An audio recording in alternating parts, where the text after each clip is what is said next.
Passage d'une écriture à une autre. Dans cette vidéo, il faut écrire sous forme décimale le nombre 13 sur 100. 13 sur 100 se lit 13 centièmes. 13 est le nombre de centièmes. 3 est le chiffre des centièmes. Si l'on place ce nombre dans le tableau, on place d'abord 3 qui est le chiffre des centièmes.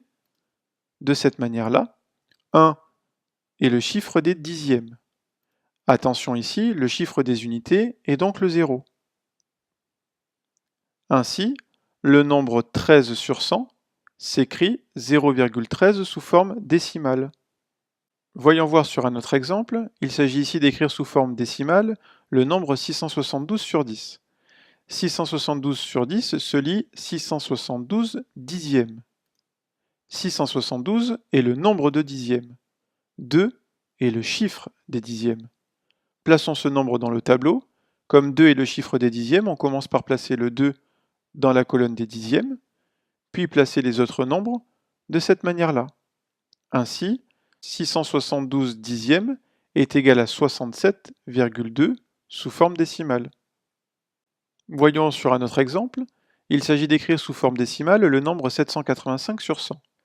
785 sur 100 se lit 785 centièmes. 785 est donc le nombre de centièmes, et 5 est le chiffre des centièmes. Plaçons ce nombre dans le tableau.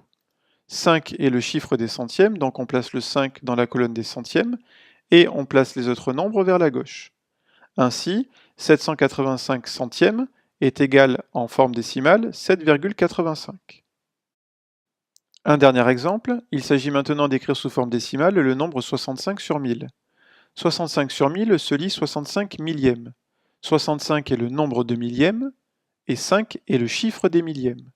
Si l'on place ce nombre dans le tableau, comme 5 est le chiffre des millièmes, on place 5 dans la colonne des millièmes. On place le 6 dans la colonne des centièmes, et on complète par des zéros jusqu'à arriver à l'unité.